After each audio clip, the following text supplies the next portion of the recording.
Okay, welcome back. This week I thought I would go over a couple of the pages or tabs in the program that we haven't looked at yet. The first one's going to be the equipment page. And of course, this can be either rental equipment. Rental equipment is probably the biggest focus of it, but you can track your own equipment in here as well. So you know where it's at and how soon you can get it off site. So this is, of course, a sample of the same project I sent you, except it's one that I put together for demos. So this information's been in here for quite some time. But it'll work for our purposes today. And as equipment shows up on your site, you'll want to go into the details right here and, of course, list the type of equipment. You can select your vendor as you enter vendors into the program through the construction costs tab, which we'll go over next.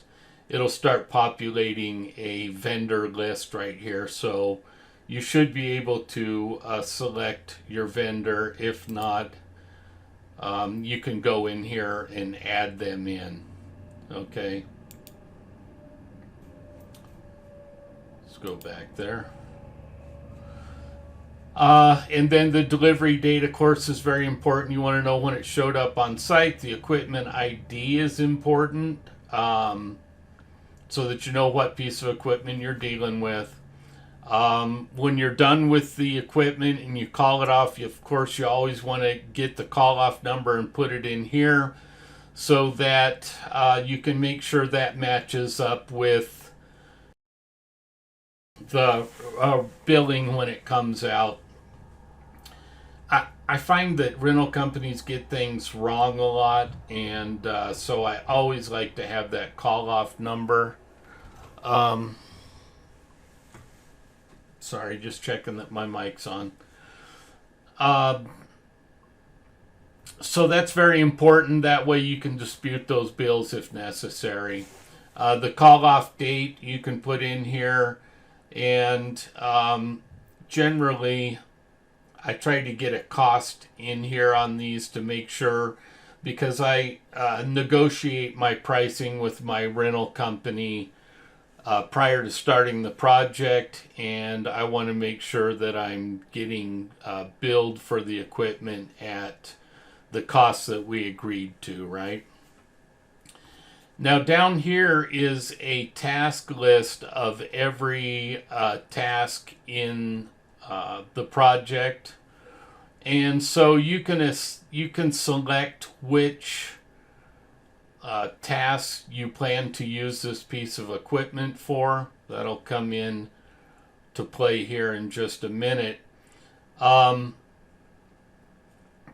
I would recommend is that for this overhead, I've just selected some random tasks in here, but I think what I would do is select all of the overhead tasks that need to be completed, and then copy that over to the number of scissor lifts that you might need. So on this project, maybe you would need 4 scissor lifts. I would select all of the tasks associated with any overhead work that you might need that on, and that's just going to track that equipment against those tasks, and we can do a little forecasting if we want by clicking this tab here. So this is a little forecasting page, and this includes all of the tasks associated with that piece of equipment, or several pieces of equipment, right? If we rented 4 of them. And as your job progresses and you want to know, man, how much longer are we going to need those scissor lifts out there? You can actually come into here. You can eliminate the tasks that are already complete by clicking these X's over here. That will render you down to a list of tasks that are left for those 4 scissor lifts. And you can do some calculations down here, how many crew members are required to get that equipment off site in a certain number of days, or you can tell it how many workers you have available, and it will tell you how many days it's going to take to complete. So if we had 4 scissor lifts, we'd probably actually have 4 workers on there. I could update this, and it'll tell you it's going to take 5.5 days to get it off site. So you can check back against your equipment roster and see how many more days you have left with that equipment. So a light blue box, this is a 1-day rental. Okay, so you'll know when you roll over into a week rental, because we all know that if you rent a piece of equipment for 2 days, you might as well keep it a week, right? So the medium blue will be a week rental, and then of course it'll go into your dark blue, which is a 28-day rental actually. And the black bar will track every day that it's on site so that you know exactly where you're at in your rental cycle. And if you have 5.5 days to complete the work that you need to against that piece of equipment, you can see here you got 1, 2, 3, 4, 5. So you may consider working a couple days late. Maybe you're going to work some 10-hour days, 5 10-hour days until you're, or 10-hour days until you're complete with the equipment, and then get it off site so that you don't roll over into a new rental cycle. Another thing about this bar graph here is it tells you which pieces of equipment, where they're at in their rental cycle. And obviously, let's say all 4 of these were scissor lifts. This is the one you'd want to call off if you were just going to call one off, rather than one that's already rolled over into a new rental period, right? So you're already, you could cap this, it's already into a month rental. This is the one you'd want to hang on to because you're already committed to it anyway. So just a tool to help you keep track of your equipment, what's on site, how much work is left to complete with that piece of equipment, where it is in its rental cycle, and of course your call off information so that you can check that against your billing when it comes in to make sure that you are charged properly. Okay, so next let's go over to the construction cost tab. Okay, so this is our construction cost tab, and this is actually the chart of accounts. So to access this, you would click here if you're in any one of these other categories at the time. And this is just a place where you can enter in different costs that you want to track on your project. Now, I know that companies already have accounting software and they already track these costs. If you are a foreman on a project, you may want to track those costs as well. I certainly do. The main purpose, or the major purpose of this software for you as a foreman, is so that you know the costs on your project, which will help you fine-tune your skills as far as managing budgets. But also, when the project's complete, you don't want anyone to BS you, right? You want to know, did I make money? Did I not make money?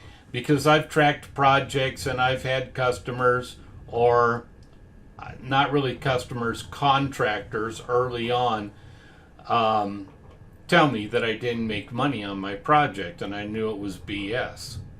Okay, the way I knew it was BS, I tracked everything right in here. Now, usually, if you tell your company, hey, you know, I'd like to approve every invoice before you pay it because I want to make sure it's accurate, that will make sense to them, and they will send you those invoices as they come in, and you can start tracking those costs against your budget, so that at the end of your project you know where you're at. Okay, so for instance, if you wanted to add a category here, you just click on add a line, and then you can click edit. You can give your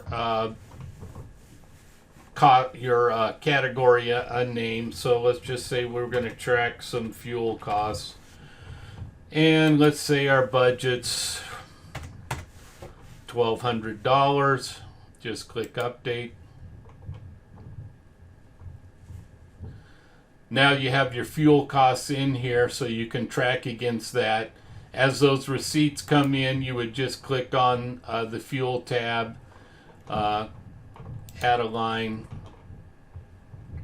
give it a date, select a vendor, or click here and create a vendor, Shell Oil, whatever, description, you know, fuel for the truck, and put the cost in here. So once you put cost in here, it'll deduct against the budget. It'll start, you know, running your total costs up right here. So you'll be able to see what your budget is and what your current level of expense is against that budget, okay? So I generally use this. Now, you know, as my projects get bigger, because I do work on some pretty large projects, I'll have my procurement person keep this updated for me. So, you know, as your job gets bigger, you might want to delegate this task to someone. Usually, you know, the logistics person who's handling my materials, I'll have those invoices come in, I'll slide them over to them, I'll let them enter them into here. If it's a smaller project, I'll just do it myself. You know, I have a client in Florida who isn't really set up to do large projects, but every once in a while they get one. You know, someone hands them one, talking maybe $5-6 million, and they'll just hand me a copy of their budget. Now they shop out the large ticket items, but most of the bulk of the material, the equipment rental, the labor, I have to build my own crew, hire my own people, or else, you know, get them from a labor provider. I track all of that myself, and these guys just really don't even want to hear from me till the job's done. I mean, I've done enough projects for them that they trust me, and so I'll go through their budget, and I'll price out all of my items, and then generally I'll give them some money back in the beginning, and I'll just say, okay, you know, this is the budget that I'm getting. Here's your budget. Here's what I'm going to manage the project to, and here's how much I'm giving back to you. If things work out, then you can keep that. If not, it's a little bank account that I have that I can use for unforeseen items, and I generally do pretty well for them. So I recommend that you track these costs. It just lets you know exactly how you're doing on your project, and helps fine-tune your skills on, you know, managing budgets and keeping track of things. Now, you can go in here and put a logo in for your company if you want. You can write purchase orders out of here, so this would be the logo for the purchase order. You can set your default values, so you could set the company address and the project number, the terms, your name, your contact info, sales tax for your area, and your shipping address for the project, fax if you want.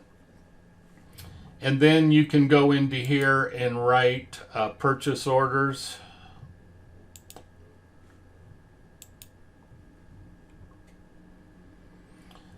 So to create a purchase order, you can just click on here and it will pull up a blank purchase order. You can add lines for items right here. You can enter your quantity. Once the material comes in, you can enter the quantity received. So that will create a back order list right here if the entire order doesn't show up. You can put your units in here, either 1,000 each, 100, whatever, and a description and your price.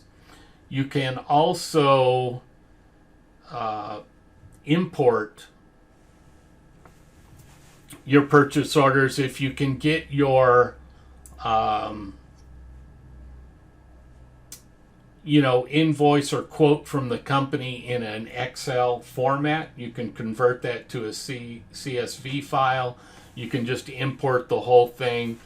A lot of times I can take PDFs and convert them to Excel and then save them as a CSV file and import those in. So it's real easy to get, if you get quotes from your vendors, it's real easy to get it into the system. I ask my vendors to give me my quote in a Excel format, which generally they can do. That's usually how it starts anyway. And then I just import it right in here. And then as I receive material, I can check it off against this and, mark it off as received. Or, of course, if I have a back order, I'll know that right here. So that's purchase orders. That's the chart of account. I do recommend that you track these costs. Have your company send you the receipts monthly or as they come in, get them entered into here. Track those costs as close as you can. It's good experience for you. It also tells you at the end of the project, if you were successful or not as far as material costs. So this is not accounting software. This is cost tracking. Just accumulate your costs against your budgets to let you know where you're at. But it is a very powerful tool if you can get those copies of those receipts from your company and get them entered in here. And like I say, if you let them know, hey, I just would like to verify the receipts to make sure they're accurate before you pay them. If you'll just send them to me, I will do that. And if there's any cost discrepancies, I'll let you know so that we can get those errors corrected before, we pay the invoice. So last, I think we'll take a look at forecasting. Let's just go ahead and select that. Okay, this is the forecasting page. May look familiar to you. It's the same chart that's attached to the equipment rental.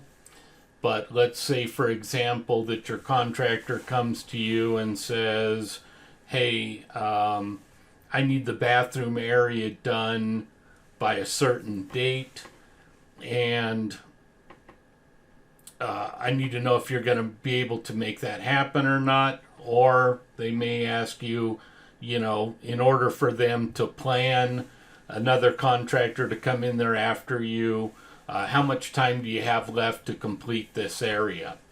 So all you need to do is select, the number of rows that you want, click add rows, and then through these drop downs, you can select every task that's associated with that area, which will give you your total hours to complete that certain area. This top chart right here will tell you how many workers are required to complete in a certain number of days. So if they tell you how many days you have, you'll plug those days in here, your working hours per day, and click update, and it will tell you how many workers you're gonna, projected to need to complete that work in that amount of time. If you only have a certain number of workers to apply to the task, you can just say, okay, I've got 4 people I can designate to these tasks. We're working 8 hours a day. It'll tell you how many days it's going to take you to complete.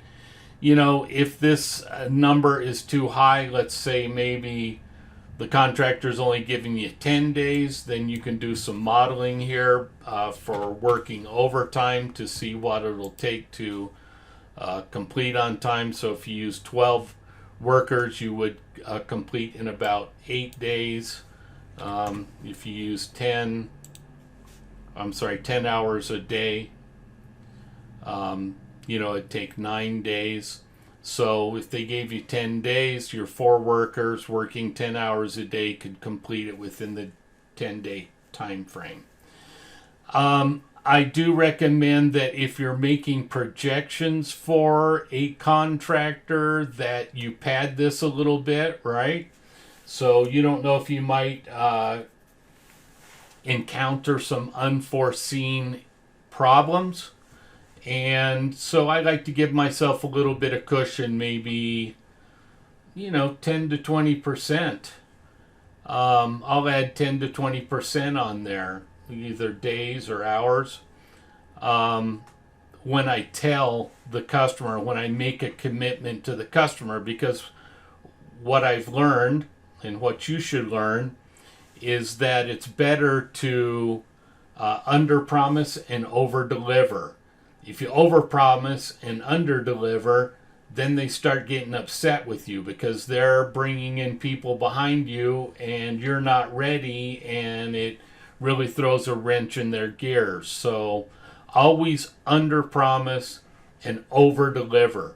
So, use this as a tool to tell you what the true story is, but fluff it up a little bit when you talk to the customer to give yourself a little more breathing room. It's better to hear them cry a little bit up front because they want it done faster than to hear them cry on the backside when they've got another contractor, breathing up your backside trying to get into that area, okay? That's just, a little advice that has served me very well. But this is a forecasting page. This will just help you determine manpower, how much manpower you need, or how many hours you can complete a certain portion of work with the manpower that you have available.